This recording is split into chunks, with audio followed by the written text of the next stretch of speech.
आज राजनीति करने का समय नहीं है, आज सबको मिलकर लड़ने का समय है।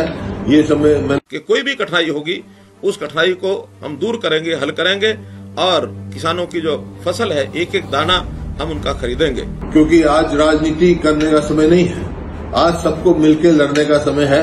ये समय मैंने की इनका समाधान निकालें आप, किसानों से बात करके, आड़तियों से बात करके, पुराना जो तौर तरीका था उसके तरीके से जल्दी से करें, क्योंकि नए तजुर्बे करने की समय नहीं है आज। अगर मैं पार्लियामेंट के अंदर किसान के ट्रैक्टर की लड़ाई लगता हुआ ट्रैक्टर ले जा सकता, अगर जरूरत पड़ी तो उसी ट्रैक्टर के साथ सारी ट्राली लाकर भी एक एक दाना परचेज करूंगा। अगर आपसे गेहूं की खरीद नहीं हो सकती तो इस्तीफा दे दीजिए। हमारी डिमांड ये है कि जो पहले था सिस्टम उसी के आधार के ऊपर किसान की गेहूं की फसल खरीदी जा, कोई भी शर्त मंजूर किसान ने नहीं है। जमींदार और किसान इतना बेहाल कर दिया एक एक दाने के लिए, वो अपनी फसल बेच नहीं सकता। ऐसी सरकार की जरूरत क्या है हमें हरियाणा में?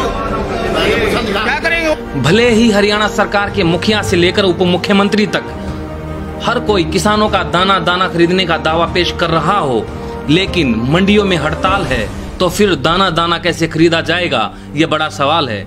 एक तो आड़ती हड़ताल पर हैं, दूसरे किसानों द्वारा पोर्टल पर पंजीकरण करवाने का पंगा, और जिन किसानों का पंजीकरण हो भी जाए तो किस्तों में फसल की खरीद का गणित न किसानों की समझ में आता है और न ही विपक्ष के। इसे कहते हैं कंगाली में आटा गीला। इसी दिक्कत तक कदे भी ना आई भाई, इसी दिक्कत आई ना तो घर में गिरने की जगह, ना को बारदाना, ना रुपये जो घर में गिरा। हालात ये है मेरे भाई के साथ, हमने कदे देखा ही नहीं जैसा ईद का हो रहा है। जमींदार और किसान इतना बेहाल कर दिया एक एक दाने के लिए, वो अपनी फसल बेच नहीं सकता। ऐसी सरकार की जरूरत क्या है हमें हरियाणा में? क्या करेंगे उसका? एक जमींदार का कितना नुकसान हो रहा है। सरकार ने पहले कभी नहीं थी, ये सरसम पर बाजरे पे थी, लेकिन गेहूं के ऊपर अब की बार इन्होंने पोर्टल के ऊपर जो है रजिस्ट्रेशन, फिर गेट पास, फिर ये तारीख बताओगे कि उस दिन ले आओ, इतने किसान ले आओ। तो किसान का आज कंबाइन चालन लाग रही है खेत में, वो उस गेहूं कटवा कर रखेगा कहाँ के? क्योंकि सरकार तो करी हम मंगवावा जब लाइयो, इतने मत लाइयो। इतने किसान उसको रखेगा कहाँ? किसान की मुसीबत रहने के लिए घर नहीं है, खेत में वो डालेगा तो बारिश का खतरा, खराब होगी फसल। बहुत सारे स्कूल में गिर रहे हैं, कोई रोड के ऊपर गिर रहा है। कि जो छोटे किसान है जिनके पास साधन नहीं है, एक बार तो खेत में ले आकर घर ले आओगा, उस दिन किराया देगा, और फिर वो जो है जिस दिन ये मंगवाओगे उस दिन किराया देगा, तो उसका तो समर्थन मूल्य में तो भी गया ना। हूँ तो सरकार कोरोना की कह रही है हम पूरी मदद करांगे, किसान का दाना दाना खरीदांगे। शरत ला दी 20 क्विंटल गेहूं की, 70 मन 65 मन भी लिकड़े हैं की बार, हर साल भी लिकड़े हैं, उसको फालतू को कहाँ ले जाएगा किसान? ये शरत पहले नहीं थी गेहूं के ऊपर, अब की बार नहीं लाती। हमारी डिमांड ये है कि जो पहले था सिस्टम उसी के आधार के ऊपर किसान की गेहूं की फसल खरीदी जा, कोई भी शर्त मंजूर किसान ने नहीं है। सरकार ने ना तो किसान से कोई सर्वे कराया, आज किसान से सर्वे करवा लो। किसान जब न्यू कहे कि हम तो जो है पर डे सिस्टम से खरीदवाएंगे, तो उसके ऊपर पूरा का पूरा आड़ती इस बात के खिलाफ है, पूरा किसान खिलाफ है। तो क्यों थोपी जा रही है जब नीतियाँ? किसान भी राजी नहीं है तो। और ये कोरोना की आड़ में काले कानून किसान पर गेल आड़तियाँ पर सारे थोपने लग रहे। विपक्ष ने हरियाणा सरकार को सलाह भी दी है और चेतावनी भी। सुनिए किसने आज क्या क्या कहा। मैंने आज सुबह मुख्यमंत्री जी से भी बात की, क्योंकि आज राजनीति करने का समय नहीं है, आज सबको मिलकर लड़ने का समय है।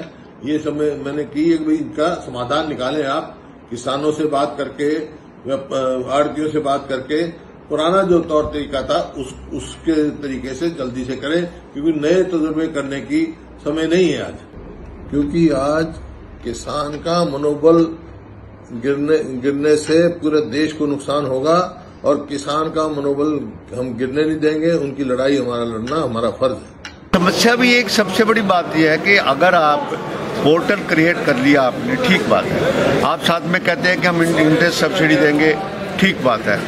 इंटरेस्ट सब्सिडी का आपका इंटाइटलमेंट होगी कि जब आप समय पे किस्त दे देंगे, समय के पोर्टल पर रजिस्टर्ड करवाएंगे।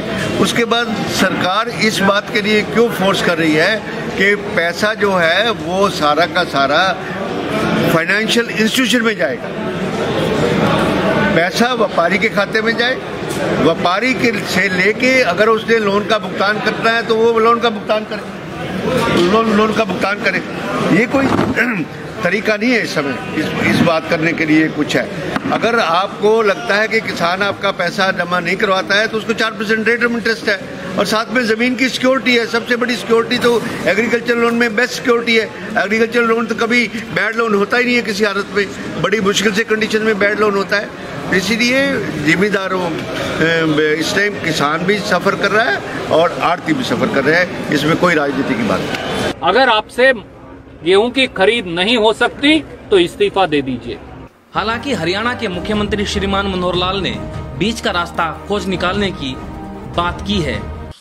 छोटी जो व्यवधान आया है वो आया है कि हम किसानों को किस प्रकार से बैंकिंग सिस्टम के माध्यम से ये जो पैसा है ये पहुंचाएं, क्योंकि किसान के पैसे को यदि हम कहीं बीच में रोकते हैं तो ये किसान के प्रति भी अन्याय होगा। हमने किसानों को डायरेक्ट पेमेंट देने की बात की, हमारे आड़ती बंधुओं ने कहा कि नहीं, ये आड़तियों के माध्यम से होनी चाहिए। हमने वो बात मान ली है और उसके बाद इस सिस्टम में जितना पैसा किसान का है वो किसान का पैसा उनसे लिखवा करके वो रोक लें और बाकी पेमेंट उनको किसानों को अपने बैंक के सिस्टम से कर दें। किसी भी प्रकार की छोटी बड़ी बात को लेकर विवाद यदि खड़ा करते हैं तो उचित नहीं होगा, क्योंकि किसान की फसल खरीदना ये हमारी प्रायोरिटी है और इस प्रायोरिटी में अगर किसी प्रकार का कोई अवरोध आता है तो उस अवरोध को दूर करने के लिए हमको और लोगों की सहायता, एजेंसीज की सहायता ये लेनी पड़ेगी, हमें गांव के सरपंच की उनकी सहायता ये लेनी पड़ेगी, हमको अस्थायी लाइसेंस ये भी देने की आवश्यकता पड़ सकती है। तो इन खरीद केंद्रों पर जहां कहीं गिनी चुनी मंडियों में अवरोध आ रहा है उसमें खरीद केंद्र सुचारू रूप से चले, इसकी व्यवस्था। वाकई कोरोना से पैदा हुए संकट के बीच हरियाणा सरकार को नए नए प्रयोगों से बचना चाहिए। ब्यूरो रिपोर्ट, अलग हरियाणा।